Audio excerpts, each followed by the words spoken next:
Hello दोस्तों, good morning, नमस्कार। आप सब कैसे हैं? आशा करता हूं कि आप लोग बढ़िया और स्वस्थ होंगे। तो हम लोग पिछले क्लास में 100 प्रश्न देख चुके थे। अब उससे आगे देखते हैं। हम फिर से आप लोगों को बायोलॉजी वाला क्लास लेकर आ चुके हैं। तो चलिए उससे आगे वाला प्रश्न देखते हैं। तो आज का पहला प्रश्न है प्रश्न संख्या 101। केसुरुकी याकृति कोशिकाओं में एसीआर द्वारा किए जाने वाला महत्वपूर्ण कार्य क्या है? एसईआर द्वारा किए जाने वाला महत्वपूर्ण कार्य क्या है? तो इसका हो जाएगा औषधियों और विषों का निराविषीकरण। ऑप्शन नंबर डी में दिया गया है औषधियों और विषों का निराविषीकरण। चलिए नेक्स्ट प्रश्न देखते हैं। प्रश्न संख्या 102। बहुगुणिता किसमें परिवर्तन होने पर होती है? बहुगुणिता किसमें परिवर्तन होने पर होती है? तो ये हो जाएगा क्रोमोसोम की संख्या में। क्रोमोसोम्स की संख्या में। ऑप्शन नंबर ए में दिया गया है क्रोमोसोम्स की संख्या में। नेक्स्ट प्रश्न देखते हैं। प्रश्न संख्या 103 है निम्नलिखित में से कौन सी मानव कोशिका अपने आकार को बदलने की क्षमता रखती है? तो हमें बताना है निम्नलिखित में से कौन सी मानव कोशिका अपने आकार को बदलने की क्षमता रखती है। इसका हो जाएगा WBC श्वेत रक्त कणिकाएं हो जाएगा। ऑप्शन नंबर ए में दिया गया है। चलिए प्रश्न संख्या 104 देखते हैं। प्रश्न संख्या 104। पौधे अपने अपशिष्ट उत्पादों को किन भागों में संग्रहित करते हैं? पौधे अपने अपशिष्ट उत्पादों को किन भागों में संग्रहित करते हैं? इसका हो जाएगा पत्तियों, रसधानियों और पुराने जाइलम में। ऑप्शन नंबर डी में दिया गया है। चलिए प्रश्न संख्या 105 देखते हैं। कोशिका में ग्लूकोज से पाइरूवेट बनता है। कोशिका के ग्लूकोज से पाइरेट बनता है। तो इसका हो जाएगा ऑप्शन नंबर ए कोशिका द्रव्य में। ऑप्शन नंबर ए हो जाएगा कोशिका द्रव्य में। कोशिका के कोशिका द्रव्य में ग्लूकोज से पाइरूवेट बनता है। चलिए प्रश्न संख्या 106 देखते हैं। निम्नलिखित में से कौन पादप कोशिका में स्टार्च, प्रोटीन और तेल कणिकाओं का संग्रहण करता है? इस हो जाएगा अवर्णी लवक हो जाएगा। ऑप्शन नंबर सी सही इसका है। अगला प्रश्न देखेंगे। प्रश्न संख्या 107। निम्न में से कौन सा कोशिका कांग अमीबा में जल की मात्रा को बनाए रखने के लिए उत्तरदायी होता है? जल की मात्रा को बनाए रखने में उत्तरदायी होता है संकुचनशील रिक्तिका। ऑप्शन नंबर सी में दिया गया है संकुचनशील रिक्तिका। चलिए नेक्स्ट प्रश्न देखते हैं। प्रश्न संख्या 108 देखते हैं। प्रश्न संख्या 108। प्रोकैरियोटिक राइबोसोम की उप इकाई संरचना क्या होती है? प्रोकैरियोटिक राइबोसोम की उप इकाई संरचना क्या होती है? इसका हो जाएगा 50S और 30S। ऑप्शन नंबर ए में दिया गया है 50S और 30S। नेक्स्ट प्रश्न है प्रश्न संख्या 109। प्राकेंद्रिक कोशिका की कुछ विशेषताओं का उल्लेख नीचे किया गया है। गलत विकल्प का चयन कीजिए। गलत विकल्प का चयन करना है। कोशिका कांगों की मौजूदगी, ये गलत है तो ये हो जाएगा। चलिए नेक्स्ट प्रश्न देखते हैं। प्रश्न संख्या 110 है कोशिका में 6 कार्बन वाले अणु ग्लूकोज के 3 कार्बन वाले अणु पाइरूवेट में विखंडन की प्रक्रिया कहाँ होती है? तो हमें बताना है कोशिका में 6 कार्बन वाले अणु ग्लूकोज के 3 कार्बन वाले अणु पाइरूवेट में विखंडन की प्रक्रिया कहाँ होती है? तो ये हो जाएगा कोशिका द्रव्य ऑप्शन नंबर ए में। कोशिका द्रव्य ऑप्शन नंबर ए में। चलिए नेक्स्ट प्रश्न देखते हैं। प्रश्न संख्या 111। कोशिका के केंद्र के अतिरिक्त निम्न में से किन 2 कोशिकांगों के अपने डीएनए और राइबोसोम होते हैं? तो ये हो जाएगा लवक और माइटोकॉन्ड्रिया। ऑप्शन नंबर ए में दिया गया है लवक और माइटोकॉन्ड्रिया। चलिए प्रश्न संख्या 112 देखते हैं। उस प्रक्रिया का नाम बताइए जिसके माध्यम से कोशिका झिल्ली में गैसीय विनिमय होता है। उस प्रक्रिया का नाम बताइए जिसके माध्यम से कोशिका झिल्ली में गैसीय विनिमय होता है। प्रसार हो जाएगा। ऑप्शन नंबर डी में दिया गया है प्रसार। चलिए नेक्स्ट प्रश्न देखते हैं। प्रश्न संख्या 113। कुछ जीवाणु प्रकाश संश्लेषण होते हैं। इन कोशिकाओं में प्रकाश संश्लेषण वर्णक कहाँ स्थित होते हैं? प्रकाश संश्लेषण वर्णक कहाँ स्थित होते हैं? इसका हो जाएगा प्लाज्मा झिल्ली अंतर्वलन। ऑप्शन नंबर बी में दिया गया है प्लाज्मा झिल्ली के अंतर्वलन। नेक्स्ट प्रश्न है प्रश्न संख्या 114। भूमध्य रेखीय प्लेट और कोशिका के केंद्र में गुणसूत्रों का संरेखण समसूत्री विभाजन के किस अवस्था का निर्माण करता है? किस अवस्था का निर्माण करता है? इसका हो जाएगा मध्य अवस्था। ऑप्शन नंबर बी में दिया गया है मध्य अवस्था। अगला प्रश्न है प्रश्न संख्या 115। छड़ और शंकु कोशिकाएं किस अंग में पाई जाती है? छड़ और शंकु कोशिकाएं मतलब कहाँ पाई जाती है? तो ये हो जाएगा नेत्र में। नेत्र में छड़ और शंकु कोशिकाएं कहाँ पाई जाती है? नेत्र में पाई जाती है। ऑप्शन नंबर डी में दिया गया है। चलिए नेक्स्ट प्रश्न देखते हैं प्रश्न संख्या 116।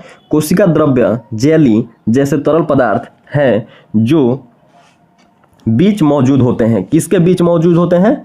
तो ये हो जाएगा ऑप्शन नंबर बी नाभिक और कोशिका झिल्ली के बीच मौजूद होते हैं। नाभिक और कोशिका झिल्ली के बीच मौजूद होते हैं।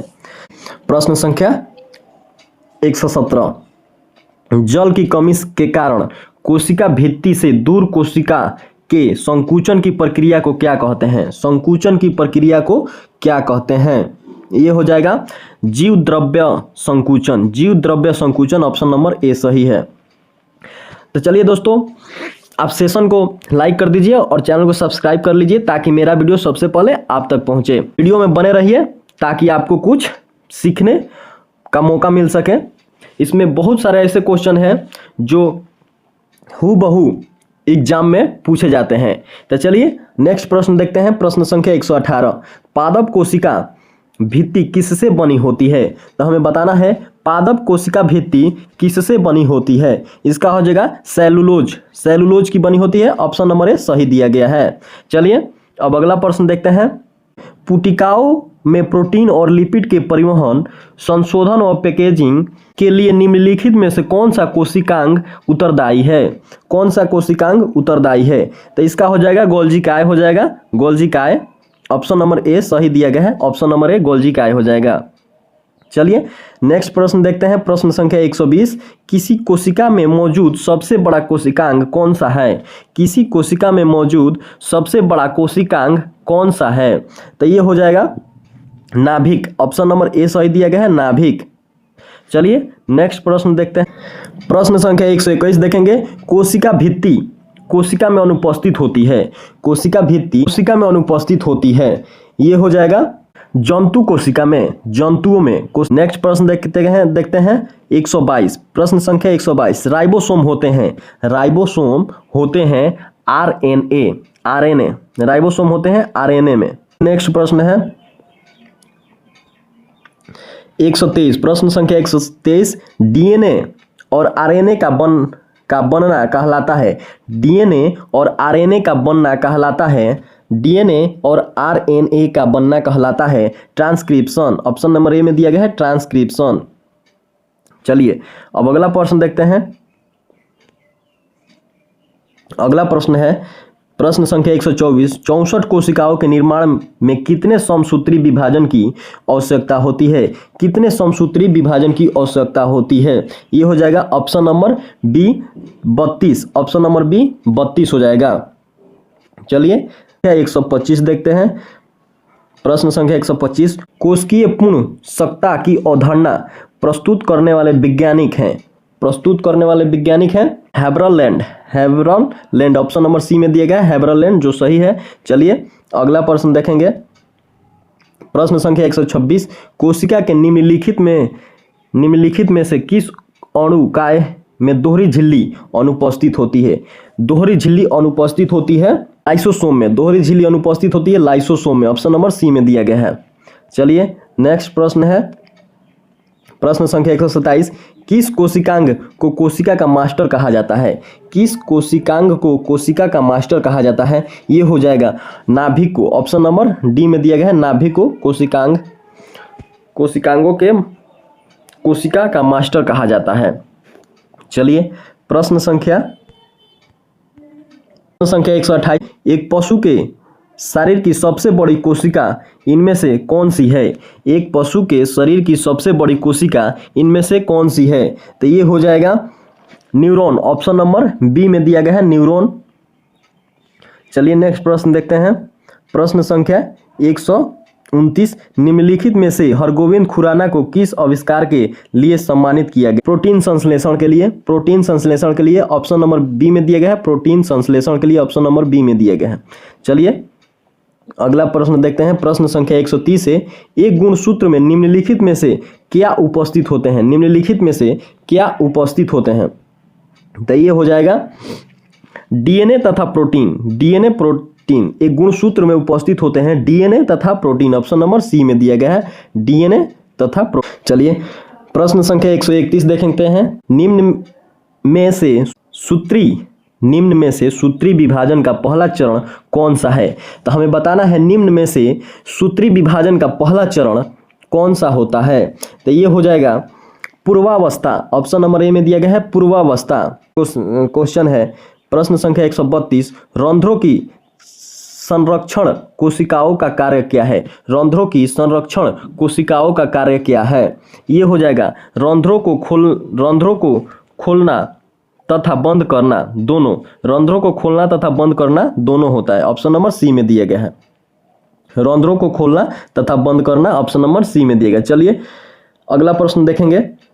प्रश्न संख्या 133 देखेंगे। लाइसोसोम को उनके वजह से आत्मघाती थैली के रूप में जाना जाता है। तो ये हो जाएगा फैगोसाइटिक गतिविधि के कारण। ऑप्शन नंबर डी में दिया गया है फैगोसाइटिक गतिविधि के कारण। ऑप्शन नंबर डी सही है। चलते हैं नेक्स्ट प्रश्न की ओर।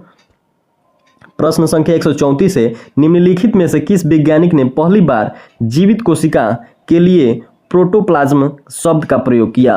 प्रोटोप्लाज्म शब्द का प्रयोग किया। ये हो जाएगा पुरकिंजे ने। ऑप्शन नंबर सी में दिया गया है पुरकिंजे ने। चलिए नेक्स्ट प्रश्न की ओर चलते हैं।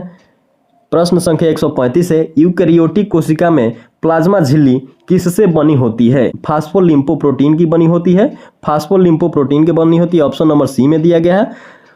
चलिए नेक्स्ट प्रश्न देखते हैं। प्रश्न संख्या 136 है, निम्न में से किस में कोशिका भित्ति नहीं होती है? हमें बताना है निम्नलिखित में से किस में कोशिका भित्ति नहीं होती है। तो ये हो जाएगा option number D mycoplasma. Option number D है माइकोप्लाज्मा। ऑप्शन नंबर डी है माइकोप्लाज्मा। प्रश्न संख्या 137 है, एक कोशिकीय जीव कैसे प्रजनन करता है? एक कोशिकीय जीव कैसे प्रजनन करता है? ये हो जाएगा कोशिका विभाजन द्वारा। एक कोशिकीय जीव कोशिका विभाजन द्वारा प्रजनन करता है। ऑप्शन नंबर ए सही है। अगला प्रश्न देखेंगे। प्रश्न संख्या 138, निम्नलिखित में कौन सी मानव शरीर की सबसे बड़ी कोशिकाएं हैं? निम्नलिखित में कौन सी मानव शरीर की सबसे बड़ी कोशिकाएं हैं? ये हो जाएगा तंत्रिका कोशिकाएं। तंत्रिका कोशिकाएं। ऑप्शन नंबर सी में दिया गया है तंत्रिका कोशिकाएं। चलिए अगला प्रश्न देखते हैं। प्रश्न संख्या 139 है, कोशिका भित्ति निम्न में से किससे नहीं बनी होती है? कोशिका भित्ति निम्न में से किससे नहीं बनी होती है? तो ये हो जाएगा वसा से। वसा से नहीं बनी होती है। सेलुलोज की बनी होती है, कैटिन की बनी होती है, पेप्टिडोग्लाइकेन की बनी होती है, लेकिन वसा की नहीं बनी होती है। तो इसलिए वसा इसका राइट आंसर हो जाएगा। चलिए प्रश्न संख्या 40, यदि कोशिका के आसपास का माध्यम एक अल्प प्रसारण दाबी विलयन है तो कोशिका संभवतः फूलेगी। ऑप्शन नंबर ए में दिया गया है फूलेगी, जो सही है। ऑप्शन नंबर ए में सही दिया गया है फूलेगी। चलिए दोस्तों, ये 140 तक आज का लास्ट प्रश्न था। तब मिलते हैं नेक्स्ट वीडियो में। इस चैनल को लाइक और सब्सक्राइब कर लें ताकि मेरा वीडियो सबसे पहले आप तक पहुंचे। जय हिंद, जय भारत।